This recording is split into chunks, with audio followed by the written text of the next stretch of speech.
साथियों, चैनल हिंदी विषय साहित्य में आप सभी का पुनः हार्दिक अभिनंदन है। जैसा कि आप सभी जानते हैं, अपने इस चैनल पे तैयारी करते हैं हम हिंदी की उच्च स्तरीय प्रतियोगी परीक्षाओं की, और उसी के अंतर्गत आरपीएससी द्वारा आयोजित एक पुराना पेपर हम सॉल्व करेंगे। इसके माध्यम से हम आगामी लेक्चरर परीक्षा की तैयारी करेंगे। इस पुराने प्रश्न पत्र को आप प्रैक्टिस सेट के तौर पर अथवा मूल्यांकन पत्र के तौर पर हल करें। इसमें कितने प्रश्न आपके सही हो रहे हैं, साहित्य के प्रश्नों में यदि गलती हो रही है, या काव्य शास्त्र के प्रश्नों में आपसे ज्यादा गलती हो रही है, या व्याकरण आपकी कमजोर है, इस तरीके से आप अपनी तैयारी का समग्र मूल्यांकन इन पुराने प्रश्न पत्रों के माध्यम से कर सकते हैं। इससे पूर्व भी ये जो हमारी सीरीज चल रही है आरपीएससी के पुराने पेपर सॉल्व करने की, प्लेलिस्ट बनी हुई है, तो आप वहां पे चेक कर लीजिए। पुराने प्रश्न पत्र यदि अभी तक सॉल्व नहीं किए हैं तो इससे पहले के प्रैक्टिस सेट आप सॉल्व करिए। और साथ ही साथ पुराने प्रश्न पत्रों को सॉल्व करते समय हमने ये देखा है कि स्लेट के जो पुराने वाले पेपर हमने सॉल्व करे उनमें कुछ प्रश्न बार बार दोहराए जा रहे हैं, कुछ थोड़े से शब्दों के अंतर के साथ दोहराए जा रहे हैं, और कुछ प्रश्न एज इट इज आगे वाले पेपर में रिपीट हो रहे हैं। यानी कि यदि हम इस सीरीज को कंप्लीट करते हैं, यदि हम पूरे पुराने पेपरों को अच्छी तरीके से कर लेते हैं, तो हमारे बहुत से ऐसे प्रश्न तैयार हो जाएंगे जो कि परीक्षा के लिए बहुत ही उपयोगी होंगे, क्योंकि वो प्रश्न लगातार रिपीट होते रहते हैं, एक साल ना आके अगली साल वाले पेपर में पूछे ही जाते हैं। आइए देखते हैं कुछ ऐसे ही महत्वपूर्ण प्रश्नों को, और इसी के अंतर्गत आज हमारा पहला प्रश्न है, हिंदी प्रचारक आंदोलन में योगदान करने वाली सर्वप्रथम संस्था कौन सी थी? ध्यान से देखना है। इससे पूर्व के पेपर में हमने पढ़ा था कि हिंदी प्रचारक आंदोलन में प्रचार करने वाली सर्वप्रमुख संस्था कौन सी थी। यह हमने कल के पेपर में पढ़ा है, तो कंफ्यूज नहीं होना है। लेकिन आज ये पूछ रहे हैं सर्वप्रथम, सबसे पहली कौन सी थी। तो जब हम जानते हैं कि 1800 में अर्थात भारतेंदु युग से पूर्व फोर्ट विलियम कॉलेज की स्थापना कलकत्ता में हो चुकी थी, तो यह सर्वप्रथम संस्था है। यदि सर्व प्रमुख पूछी जाए, सबसे ज्यादा यदि किसी ने सहयोग दिया है तो वो नागरणी प्रचारणी सभा ने दिया है, लेकिन सर्वप्रथम फोर्ट विलियम कॉलेज की स्थापना हुई थी। रामचंद्र शुक्ल की पुस्तक के अंतर्गत मैं व्याख्या सहित आपको समझा चुकी हूं कि इसी के अंतर्गत जो हिंदी विभाग के प्रोफेसर थे गिलक्राइस्ट, उन्होंने सदल मिश्र, लल्लू लाल सहित अन्य विद्वानों को खड़ी बोली के प्रचार प्रसार का कार्य करने का कार्यभार सौंपा, और उसी के अंतर्गत उन्होंने, लल्लू लाल ने प्रेम सागर लिखा, सदल मिश्र ने नासिकेतोपाख्यान लिखा। तो इस तरीके से उन्होंने हिंदी के प्रचार प्रसार में सर्वप्रथम सहायता किसने दी? फोर्ट विलियम कॉलेज ने। स्पष्ट हो गया।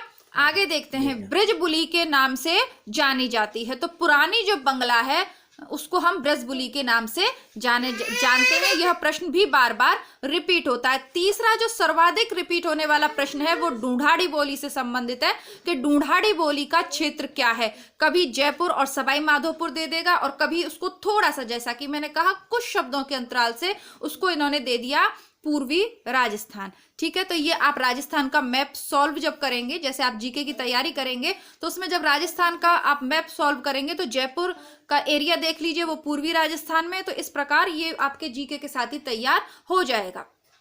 चौथे नंबर का देखते हैं, राजस्थानी भाषा का उद्भव जिस क्षेत्रीय अपभ्रंश से हुआ है उसका नाम क्या है? तो उसका नाम है शौरसेनी अपभ्रंश। जहां ऑप्शन पढ़ने आवश्यक हैं, मैं वही ऑप्शन पढ़ के सुनाऊंगी। अत्यधिक टाइम हम इसमें नहीं लगाएंगे, कम समय में अधिक से अधिक प्रश्नों को सॉल्व करने का प्रयास करेंगे। जिन प्रश्नों पे चर्चा हम पिछले 3-4 टेस्ट पेपर में कर चुके हैं, उन पर पुनः चर्चा नहीं करेंगे। जो नए प्रश्न हमारे सामने आएंगे, चर्चा सिर्फ हम उन्हीं पे करेंगे। हिंदी साहित्य इतिहास के आदिकाल को बीजवपन काल नाम देने वाले विद्वान कौन है? महावीर प्रसाद द्विवेदी। महावीर प्रसाद द्विवेदी ने आदिकाल को क्या कहा है? बीजवपन काल कहा है। राम कुमार वर्मा ने क्या कहा है? ग्रियर्सन ने क्या कहा है? मिश्र बंधु ने क्या कहा है? ये चारों ऑप्शंस भी हमें देख लेने चाहिए। और अभी आपके जो लेखन परंपरा के वीडियोस, कुछ नोट्स मैंने डाले हैं लेखन परंपरा से संबंधित, वो प्लेलिस्ट में देख लीजिएगा। उसमें क्रमबद्ध रूप से हम चलेंगे, इसी तरीके से क्रमबद्ध रूप से चलेंगे कि सिद्ध सामंत काल किसने कहा है, ग्रियर्सन ने प्रारंभिक काल कहा है, किसने क्या कहा है, उस पर चर्चा करते हुए हम धीरे धीरे नोट्स के माध्यम से आगे बढ़ेंगे, ताकि कोई भी गलती की गुंजाइश ना रहे। हिंदी साहित्य के इतिहास के सर्वप्रथम लेखक का क्या नाम है? गारसा द तासी, सभी जानते हैं। और इनका ग्रंथ था इस्तवार लाता लित्रुई इंदुई हिंदुस्तानी, जो फ्रांसीसी भाषा में या फ्रेंच भाषा में लिखा गया था। चारण काव्य की भाषा कौन सी है? डिंगल।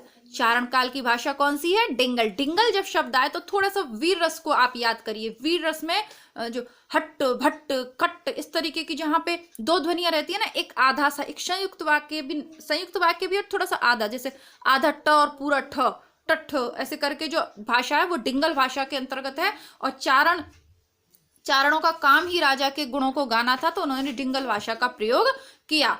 विद्यापति कृत पदावली की भाषा है मैथिली। विद्यापति की जो पदावली है उसकी भाषा मैथिली है, हम सब जानते हैं। और इसीलिए विद्यापति को मैथिल कोकिल की संज्ञा भी दी जाती है। आगे देखते हैं नवा प्रश्न, उक्ति व्यक्ति प्रकरण के रचयिता कौन है? तो उक्ति व्यक्ति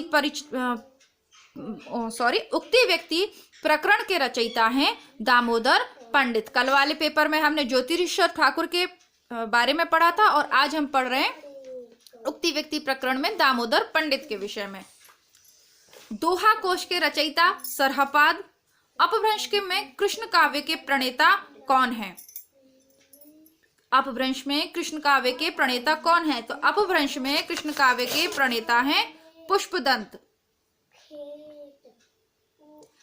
एक मिनट में, ठीक है, इससे पूर्व के पेपर में, हाँ जी, अब यहाँ पर आपसे प्रश्न पूछा गया था, ये 97 वाले पेपर में मैं आपको दिखा रही हूँ। कुछ चीजें हैं जो मैं साथ के साथ क्लियर करती हुई चलूंगी कि जब आप अपनी पुस्तक को तैयार करें या अपने पेपर की तैयार करें, पेपर को जब आप तैयार करें तो किस प्रकार आपको चीजों को देखनी है। देखिए, राम के चरित्र को, अपभ्रंश में राम के चरित्र को आधार बनाकर लिखा गया था पयुमचर्यु। ठीक है, पयुमचर्यु किसको? राम। अपभ्रंश भाषा का ग्रंथ कौन सा है? पयुमचर्यु, जिसमें राम के चरित्र को बताया गया है। अब के पेपर में वो पूछ रहा है, अगले पेपर में, कि कृष्ण काव्य के प्रणेता कौन है, यानी अपभ्रंश भाषा में कृष्ण से संबंधित रचना किसने की है? पुष्पदंत ने की है। प्राकृतिक पेंगलम का वर्ण विषय है छंद। प्राकृतिक पेंगलम जो पुस्तक है उसका वर्ण विषय क्या है? छंद। भक्ति आंदोलन का आविर्भाव का क्षेत्र था दक्षिण भारत। पंक्ति आपको याद ही होगी, भक्ति उपजी द्रावड़ी लाए रामानंद। ये पंक्ति से हमेशा कभी भी आपका गलत नहीं होगा प्रश्न। और यदि हम नेट के पुराने पेपर करके आए तो इन सभी प्रश्नों की विस्तृत व्याख्या करके मैं समझा चुकी हूँ।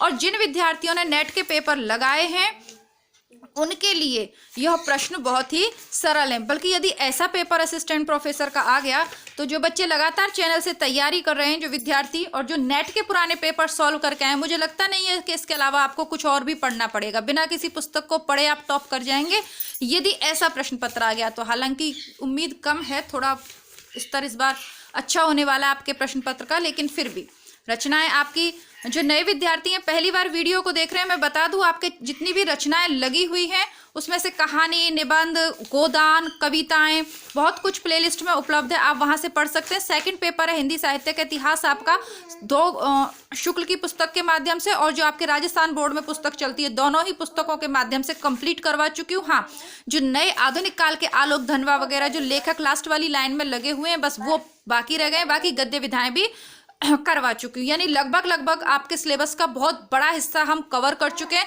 करना बस ये है कि प्लेलिस्ट को चेक करना है और निरंतर क्रमबद्ध रूप से उस पुस्तक को आपको पढ़ना है। ठीक है, साथ ही साथ रचनाएं भी पढ़ते रहिए। ऐसा नहीं है कि कभी कभी किसी दिन यदि वीडियो नहीं आ पाता है किसी कारण से, तो उस दिन आप चैनल पे जो प्लेलिस्ट बनी हुई है वहां से रचनाओं को अपने स्तर पे पढ़ें। कोई भी, जैसे अंधेरे में कविता एक बड़ी कविता है तो उसके सभी भाग देखने, ऐसा नहीं है कि पहले भाग देखा दूसरा नहीं देखा। इसी प्रकार जो कहानी है जो 2 भागों में बनी हुई है उसके दोनों भाग हमें देखने हैं। आगे बढ़ते हैं। सगुण भक्ति के विरोधी कौन थे? तुलसीदास, सूरदास, मीरा? नहीं, कबीर इसका सही उत्तर होगा। सगुण भक्ति के विरोधी कौन थे? कबीर जी थे, क्योंकि ये निर्गुण मार्गी थे। आगे देखते हैं, भक्ति आंदोलन का मुख्य लक्ष्य क्या था? मठों की स्थापना? नहीं। जाति प्रथा को आघात पहुंचाना? नहीं। शाश्वत मानव मूल्यों की स्थापना करना, हिंदू मुसलमान में एकता स्थापित करना। तो समन्वय की बात सिर्फ तुलसीदास ने की है, जाति प्रथा को आघात की बात कबीर ने की है, मठों की स्थापना बड़े बड़े आचार्यों ने की है, जैसे शंकराचार्य ने 4 मठों की स्थापना पूरे भारत में करी थी। तो जो पूरे जो निर्गुण सगुण राम कृष्ण सबको मिलाकर एक जो तथ्य सामने आता है वो है शाश्वत मानव मूल्यों की स्थापना करना, यानी परंपरा नियम सबसे उठकर जो इंसानियत के लिए, जो मानवता के लिए वो अच्छे मूल्य हो सकते हैं, जो हमेशा हर काल में मानव के हित में ही रहेंगे, ऐसे मूल्यों की स्थापना करना भक्ति आंदोलन का प्रमुख लक्ष्य रहा है। 16वें नंबर का प्रश्न देखते हैं। हिंदी संत काव्य में हंस का प्रतीकार्थ है आत्मा। हंस किसका प्रतीकार्थ है? आत्मा का। संत काव्य में है ना, उड़ जा रे हंसा सर्ग लोक, दुनिया में किसी का कोई नहीं। तो ये भजन हम सब ने सुना है, इसलिए मैंने उदाहरण दिया है, उड़ जा रे हंसा सर्ग लोक। तो ये अपनी आत्मा के प्रति है, दुनिया में किसी का कोई नहीं। तो हंस किसका प्रतीक है? आत्मा का प्रतीक है। बहुत सी जगह इसको कबीर के दोहों में आपको मिल जाएगा। आगे देखते हैं, कबीर द्वारा सूफियों से क्या ग्रहण किया गया? सूफियों से क्या ग्रहण किया? सूफी मत की विशेषता क्या है, उस पर ध्यान केंद्रित कीजिए। हठ योग तो नाथपंथियों की विशेषता है, अहिंसा ये सब भी नहीं हो सकता, ये बुद्ध के उसमें जाके आएगा। अब प्रेम की पीर सूफी कवियों में जायसी को याद कर लीजिए। जब मैंने कहा कि आपसे यदि जैसे सूफी के बारे में पूछा जाए तो जायसी को स्मृति में रखिए, संत काव्य से संबंधित कोई प्रश्न पूछ लिया जाए कबीर को रख लीजिए, राम भक्ति से संबंधित प्रश्न हो तो सीधे ध्यान में तुलसीदास आने चाहिए, और कृष्ण भक्ति से हो तो ध्यान में सीधे सूरदास आने चाहिए। यदि इनके काव्य की विशेषताओं को जानते हैं तो कोई भी प्रश्न हमारा गलत नहीं होगा। अब बात कर रहे हैं सूफियों की, तो जायसी क्या है? प्रेम की पीर की कवि। तो इसका सही उत्तर क्या होगा? प्रेम की पीर। संत काव्य और सूफी काव्य में असमान तत्व क्या है? सामंत विरोध दोनों में है, मानवीय समता दोनों ही चाहते हैं, निर्गुण उपासना बिल्कुल निर्गुण के ही ये दोनों पक्ष है, संत और सूफी। प्रबंध शैली यह असमान तत्व है, क्योंकि सूफी में तो जायसी ने लिखा है, जैसे कि सूफी की बात तो सूफी की बात आएगी तो किसको याद करेंगे? जायसी को। तो जायसी का तो पद्मावत प्रबंध काव्य है। लेकिन संत काव्य के अंतर्गत यदि कबीर की हम बात, कबीर को ध्यान में लाएंगे, और जब कबीर को ध्यान में लाएंगे तो हम ये जान सकते हैं कि कबीर ने कभी कोई ग्रंथ लिखा ही नहीं, बाद में उनके शिष्यों ने उनकी वाणियों का संकलन पद्यांशों में या दोहों में किया। तो सही से उत्तर निकल के आ जाएगा। जरूरी नहीं है कि सारे प्रश्नों को हम रटें, जरूरी नहीं है कि जो कुछ इतना ज्यादा हमें पढ़ना जरूरी नहीं है, चीजों को समझना जरूरी है। बहुत सारे ये बहुत आसान से प्रश्न है, आपके परीक्षा में आपको देखने को मिलेंगे। बहुत से ऐसे प्रश्न होंगे जिनके सीधे उत्तर आप नहीं लगा सकेंगे, उसके लिए आपको चीजों को गहराई से समझना पड़ेगा, और आपकी इस कमी को पूरा करेगी आपकी आचार्य रामचंद्र शुक्ल की पुस्तक। ठीक है, तो आप अवश्य पढ़ें। और बाकी अच्छी पुस्तकों के बारे में तो वीडियो बना हुआ है, वो आप देख सकते हैं, लेकिन फिर भी इतिहास के लिए आप उस पर विश्वास कर सकते हैं। 19वें नंबर का प्रश्न देखते हैं। प्रथम सूफी प्रेमाख्यान काव्य के रचयिता कौन थे? तो मुल्ला दाऊद थे, और इनका काव्य कौन सा था? याद है आपको? चंदायन। मुल्ला दाऊद का काव्य कौन सा है? चंदायन। तो प्रथम सूफी आख्यानक प्रेमाख्यानक काव्य कौन सा हो गया? चंदायन। राम भक्त कवि कौन नहीं है? अग्रदास, सेनापति, नाभादास सभी हैं। नरोत्तम दास जी ये राम भक्त नहीं है। तुलसीकृत विनय पत्रिका की भाषा ब्रज है। अष्टछापी कवि कौन नहीं है? कुंभन, गोविंद, कृष्ण सभी हैं। चरणदास जी नहीं है। रास पंचाध्यायी के रचयिता हैं नंद, रोला छंद में लिखी है, अनुप्रास की छटा है इसमें। रीतिकाल के कवि कौन से नहीं है? नाथू राम शर्मा शंकर ये रीतिकाल के कवि नहीं है। ठीक है, आगे। अमीय हलाहल मद भरे सेत श्याम रत्नार्जियत मरत झुक परत चही चितवत एक बार। रसलीन की इसका ट्रिक भी मैंने आपको बताया था, नवोदय के पुराने पेपर आपको चैनल पे सॉल्व करवाए थे, पीजीटी के तब भी बताया था, नेट के में भी बताया था, फिर रिपीट कर देती हूँ क्योंकि आप में से बहुत से विद्यार्थी नए हैं। ये है रसलीन, रसलीन जो हमेशा रस में लीन रहे।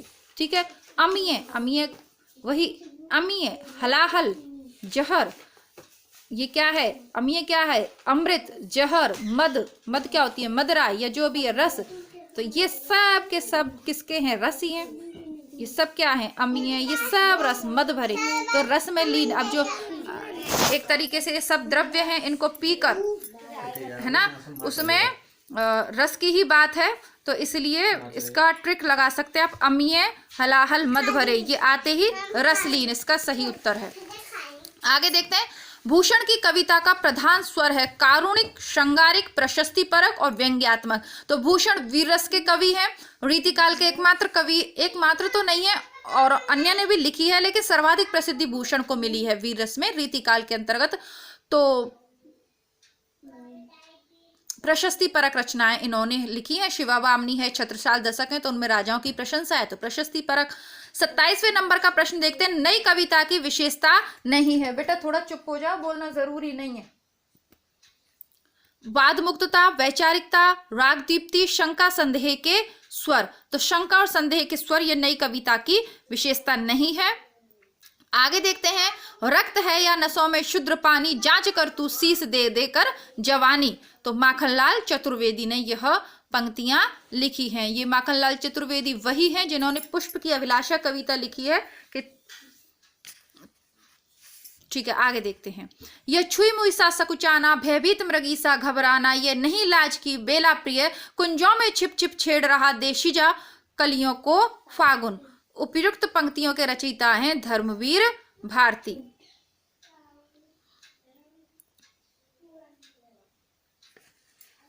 आगे देखते हैं, दिनकर को भारतीय ज्ञानपीठ पुरस्कार किस पर प्राप्त हुआ था? उनकी रचना थी उर्वशी, उस पर प्राप्त हुआ था। और उर्वशी की मूल प्रतिपाद्य क्या था? काम आध्यात्म की समस्या इसमें दर्शाई गई है।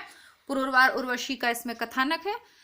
आगे देखते हैं, खिला हो ज्यों बिजली का फूल, मेघ वन बीच गुलाबी रंग में। बिजली का फूल पदबंध क्या है? बिंब विधायक है, प्रतीक की भूमिका कर रहा है, मिथक है, फंतासी है, कुछ भी नहीं है। क्या है? बिंब विधायक है, एक बिंब खींच रहा है। ज्यों बिजली का फूल, कल ही इसको श्रद्धा सर्ग के अंतर्गत हमने पढ़ा है। प्रसाद की पंक्तियां हैं, अभी तक आप लोगों ने नहीं पढ़ा है तो धीरे धीरे आपकी सभी कविताएं भी कंप्लीट होती जा रही हैं। जल्दी से प्लेलिस्ट चेक करिए और मुझे कमेंट करके बताइए कि आपने कौन सी शुरुआत करी है। आपने नेट के पेपर को सॉल्व करना शुरू किया है अथवा आपने रामचंद्र शुक्ल की पुस्तक को सॉल्व करना शुरू किया है। आगे देखते हैं, संस्कृति के 4 अध्याय के लेखक हैं रामधारी सिंह दिनकर।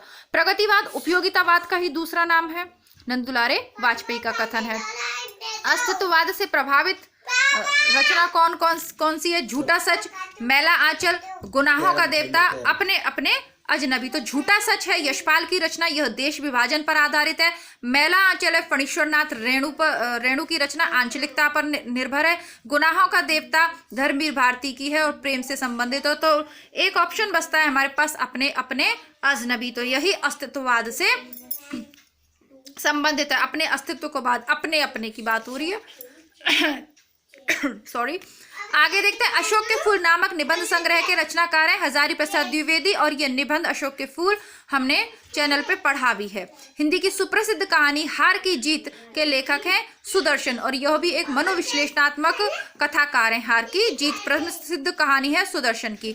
हिंदी के प्रथम गद्यकार कौन है? तो लल्लू लाल। अभी जब मैंने फोर्ट विलियम कॉलेज की बात करी थी, बालकृष्ण भट्ट प्रथम गद्यकार पूछ रहा है, तो बालकृष्ण भट्ट का तो समय आगे आएगा। भारतेंदु हरिश्चंद्र का से पहले फोर्ट विलियम कॉलेज की स्थापना हुई और फोर्ट विलियम कॉलेज में लल्लू लाल ने प्रेम सागर लिखा था। मैंने ट्रिक भी बताई थी कि जो प्रेम में पड़ जाते हैं वो लल्लू बनकर रह जाते हैं। प्रेमचंद्र के अधूरे उपन्यास का नाम है मंगलसूत्र। अदृप्त प्रेम और नारी मुक्ति का स्वर आचार्य हजारी प्रसाद द्विवेदी जी के किस उपन्यास में मुखर है? वह है बाण भट्ट की आत्मकथा। ये आपके असिस्टेंट प्रोफेसर कॉलेज लेक्चरर भर्ती के पुराने सिलेबस में था, नए सिलेबस में यह हट गया है। बहुत अच्छा उपन्यास है ये हजारी प्रसाद द्विवेदी जी का और युवाओं के लिए इसको लगाना चाहिए था, पता नहीं क्यों हटा दिया है। पर चलिए आगे बढ़ते हैं। हिंदी के सर्वप्रथम प्रकाशित पत्र का नाम है उद्दंत मार्तंड। फोर्ट विलियम कॉलेज स्थापित किया गया था कलकत्ता में। शिव शंभू का चिट्ठा के रचयिता हैं बाल मुकुंद गुप्त। नेट के सिलेबस में चैनल पे मिल जाएगा, इनका निबंध है, बहुत ही प्यारा सा है। साधारणीकरण शब्द के आविष्कर्ता आचार्य का नाम कल के पेपर में भी पढ़ा था, कौन है? भट्टनायक।